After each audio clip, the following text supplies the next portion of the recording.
Rock gold academy ई classes में आप सभी का एक बार फिर से स्वागत है। बच्चों, मैं Neetu Goyal, rock gold academy की शिक्षिका, आपकी पाठ्य पुस्तक क्षितिज का पहला पाठ लेकर उपस्थित हुई हूँ। पहले पाठ का नाम है दो बैलों की कथा। लेखक का नाम है बच्चों प्रेमचंद। प्रेमचंद द्वारा लिखी गई यह कहानी है जिसका नाम है दो बैलों की कथा। दो बैलों की कथा का सारांश शुरू करने से पहले हम लेखक के बारे में थोड़ा सा जान लेते हैं। प्रेमचंद, जिनका जन्म 1880 ईस्वी में बनारस के लमही गांव में हुआ था और इनकी मृत्यु 1936 ईस्वी में हुई थी। और प्रेमचंद के प्रसिद्ध जो लघु उपन्यास थे गोदान, सेवा सदन, रंगभूमि, निर्मला, करम भूमि, गोदान आदि प्रमुख थे। कथा साहित्य में भी इनका महान योगदान रहा और उस कथा साहित्य में से ही ये कहानी है दो बैलों की कथा। दो बैलों की कथा के माध्यम से प्रेमचंद ने कृषक समाज व पशुओं में भावनात्मक समाज का वर्णन किया है। उन्होंने बताया है कि जो स्वतंत्रता होती है बच्चों, वो इतनी आसानी से नहीं मिलती है। उनके लिए निरंतर प्रयास करना होता है और कि हर किसी को हक है खुल के सांस लेने का, आज़ाद होने का। तो उन्होंने कहा है कि गुलामी से बाहर निकलने के लिए आवाज़ उठानी पड़ती है। तो यह कहानी आज़ादी के आंदोलन की भावना से भी जुड़ी है। आइए शुरू करते हैं दो बैलों की कथा। बच्चों, कहानी यहाँ से शुरू होती है जब इस कहानी में दो बैल होते हैं। दो बैल होते हैं, एक का नाम होता है हीरा और एक का नाम होता है मोती। वो अपने मालिक के यहाँ रहते हैं। मालिक का नाम होता है झूरी। और जो मालिक होता है वो अपने बैलों से बहुत प्रेम करता है, हीरा और मोती से बहुत ज़्यादा प्रेम करता है। और साथ में हीरा मोती साथ में रहते थे। साथ में रहने के कारण उन दोनों में घनिष्ठ मित्रता हो गई। एक साथ हीरा मोती काम करते थे, मूक भाषा में बातें करते थे। मूक भाषा होती है चुपचाप से बातें करना। ये मनुष्य में भी गुण नहीं होता, ये सिर्फ पशुओं में ही गुण होता है। और एक ही खोर में, एक ही नाद में वो क्या करते थे बच्चों, एक साथ ही चारा खाते थे। अगर एक हटा लेता था तो दूसरा भी हटा लेता था। जब वे दोनों गाड़ी में जुटते थे तो उनका यही प्रयास होता था कि ज़्यादा से ज़्यादा बोझ स्वयं के कंधों पर रखें, उनके मित्र को बोझ ना उठाना पड़े। और ऐसे ही उनमें घनिष्ठ मित्रता थी। और जो झूरी था वो भी उनका ख्याल रखता था, उनका मालिक। अच्छा उन्हें खाने को देता था, चारा देता था और दोनों प्रसन्न रहते थे, दोनों खुश रहते थे। मित्रता थी, साथ ही काम करते थे, साथ ही जुटते थे, साथ ही खाते थे और एक दूसरे की परेशानी को भी समझते थे, हीरा और मोती। और मालिक भी उन्हें प्यार करता था। तो इस तरह वो झूरी के साथ खुशी खुशी रहते थे। एक दिन क्या हुआ बच्चों कि झूरी का साला गया, जिसका नाम गया था, दोनों बैलों को लेने घर आ गया। लेकिन वो दोनों बैल घर नहीं जाना चाहते थे। वे दोनों बैल घर नहीं जाना चाहते थे। वे दोनों जो बैल थे वो घर से नहीं जाना चाहते थे। तो मतलब उन्हें उनका मन झूरी के पास ही लगता था, लेकिन गया उन्हें वहां से लेकर चला गया। रास्ते में जाते जाते उन्हें बड़ा गुस्सा आया, क्योंकि वो अपने ऊपर के मन से गया के घर जा रहे थे, वो झूरी का घर नहीं छोड़ना चाहते थे। तो जो उनका गुस्सा था वो उन्होंने रास्ते में निकाला। कैसे निकाला बच्चों, उसे गया को उन्होंने बहुत परेशान करा। कभी इधर भाग गए, कभी उधर भाग गए। इतने गया अपने घर तक गया, घर तक उन दोनों को लेकर गया। इतने वो बहुत ही परेशान उसने किया उन दोनों ने। कोई इधर भाग गया, कभी बहुत तेज भाग गए, इधर को चल दिए। अब गया को बहुत तेज गुस्सा आ गया। घर पहुंचते पहुंचते गया को बहुत तेज गुस्सा आ गया। अच्छा, वो लोग क्यों गुस्सा थे कि झूरी मालिक ने हमें यहाँ क्यों भेज दिया? हम तो उनके साथ अच्छे से रह रहे थे और उन्होंने हमें इसके साथ बेच दिया। अब जब गया को पूरे रास्ते जाने में उन्होंने बहुत परेशान किया, तो गया ने लाके उन्हें दोनों को खूंटे पर बांध दिया और गुस्से में आकर उन्हें सूखा भोजन दे दिया। सूखा भोजन डाल दिया। अब उन दोनों को तो खाने की आदत थी हरा हरा घास। भाई जो झूरी मालिक था वो अच्छा अच्छा खाना देता था, दोनों ने खाना नहीं खाया। रात को बातचीत करने लगे कि ऐसा करते हैं, खूंटा तोड़ के रस्सी तोड़ के चले जाते हैं।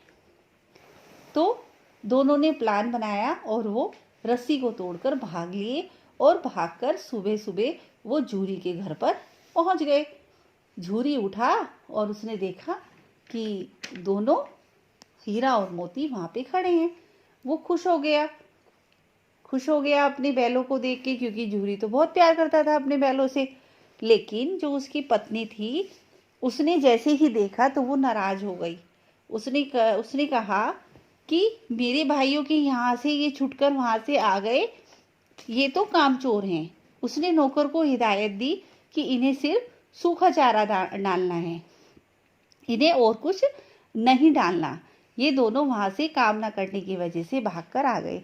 जबकि गांव वाले जो थे बच्चों, वो बड़े खुश हुए।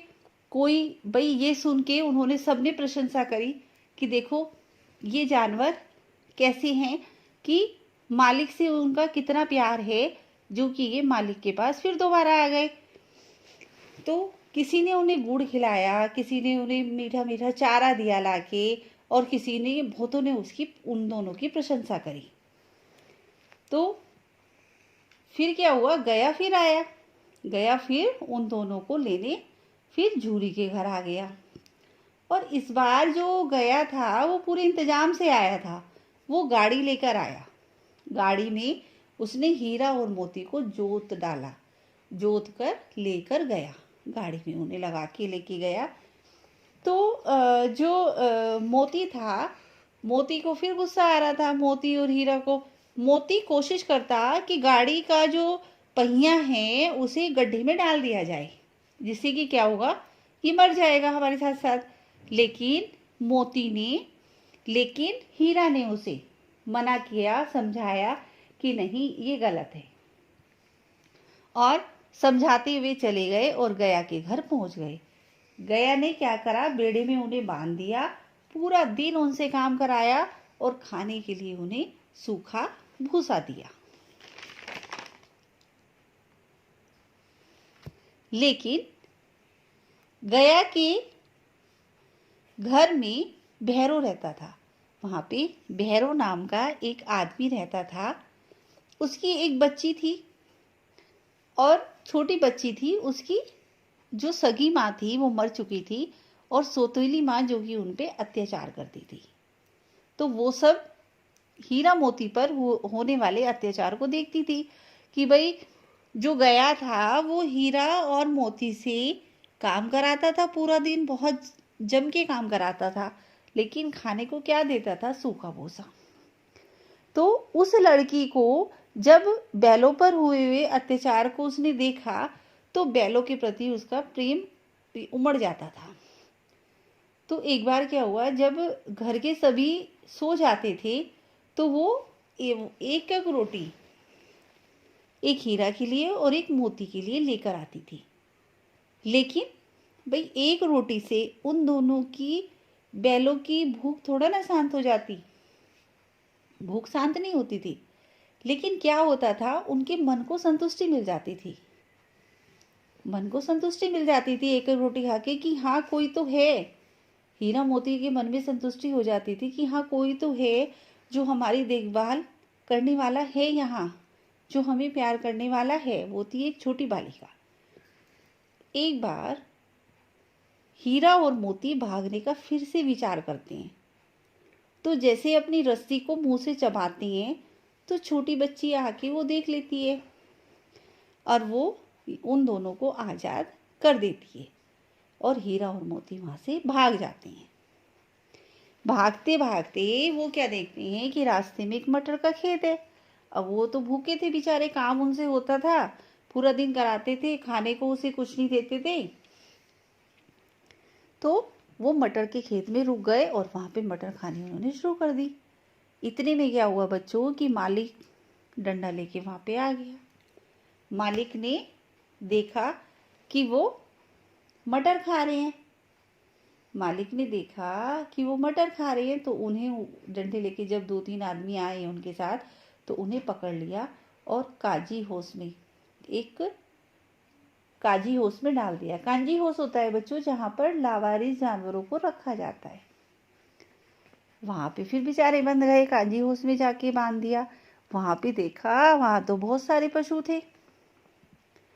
देखा उन्होंने तो वहाँ पे तो बहुत सारे पशु थे और भाई वहाँ पे तो उन्हें और ज़्यादा मोटी रस्सी से बांधा गया, और भी मोटी रस्सी से बांधा गया। तो वहाँ भी इन्होंने क्या सोचा, फिर भागने की सोची। तो कच्ची दीवारें होती थी पहले, तो उन्होंने दीवार पे सींग से मारना शुरू कर दिया। सींग मार मार कर उन्होंने दीवार तोड़ दी और फिर मिट्टी लगी। तो क्या हुआ, वो दीवार टूट गई और दीवार टूट के देख के सारे जितने भी वहाँ पे लावारिस जानवर थे उस कांजी होस में, वो सब भाग गए। लेकिन बच्चों क्या हुआ, हीरा की रस्सी मोटी थी। मोटी होने के कारण हीरा की रस्सी नहीं टूट पाई। मोती की रस्सी टूट गई लेकिन हीरा की नहीं टूटी। हीरा वहीं बना रहा। हीरा ने मोती से कहा, तुम तो भागो, तुम्हारी तो रस्सी टूट गई है।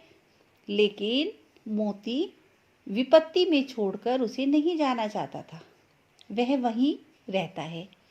और सुबह जब उसका मालिक, कांजी होस का मालिक जब आके देखता है कि कोई जानवर नहीं है यहाँ पे, पशु नहीं है यहाँ पे, तो वो उन दोनों को बहुत पीटता है और 1 हफ्ते तक उन्हें खाने को कुछ नहीं देता, सिर्फ पानी पानी देता है।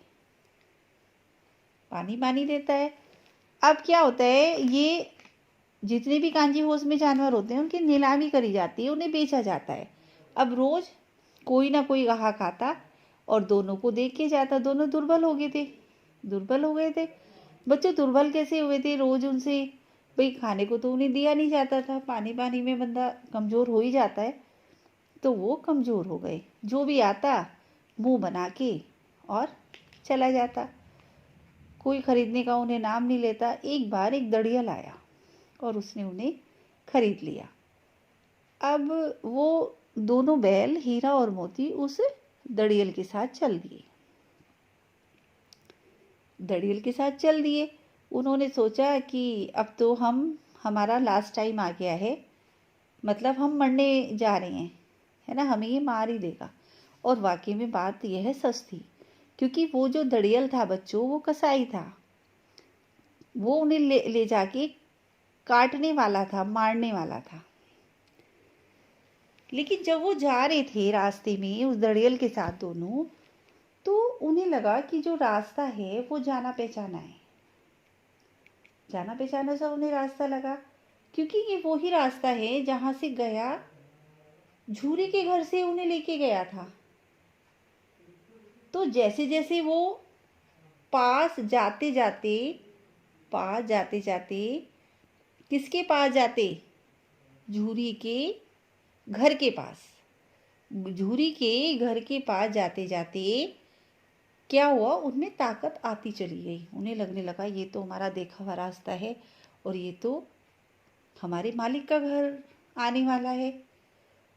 और जैसे ही वो झूरी के घर के पास पहुंचे, उनमें ताकत आ गई और उन्होंने एकदम ताकत से रस्सी उस दड़ियल के हाथ से छुटा ली और पूरी ताकत लगाकर रस्सा तोड़कर झूरी के घर के पास जा खड़े हो गए। पीछे से कसाई भी आ भागा उनके पीछे पीछे। तभी वह कहता है, झूरी देखता है, बड़ा खुश हो जाता है अपने बैलों को। लेकिन वो जो कसाई होता है, दड़ियल जो होता है, वो कहता है यह तो मेरे बैल हैं। झूरी कहता है नहीं, ये मेरे बैल है, मैंने इन्हें पाला पोसा है, शुरू से मेरे साथ रहते हैं। दोनों में विवाद होना शुरू हो जाता है। तभी मोती को गुस्सा आता है और मोती उसे सींग मार के भगा देता है। सींग मारकर उस दड़ियल को भगा देता है और वो दूर तक भाग जाता है। अब झूरी या दोनों बैलों को देखता है, वापस आ गए हैं, बड़ा खुश होता है, गले से लगाता है, प्रेम करता है और उसकी पत्नी भी उनके साथ बहुत अच्छा व्यवहार करती है। दोनों बैल मालिक के साथ खुशी खुशी रहने लगते हैं। इस प्रकार बच्चों, दो बैलों की कथा पाठ का सारांश समाप्त होता है। और अगर आपको मेरी वीडियो पसंद आई हो तो इसे लाइक, सब्सक्राइब करें, बेल आइकन को प्रेस करना ना भूलें। धन्यवाद।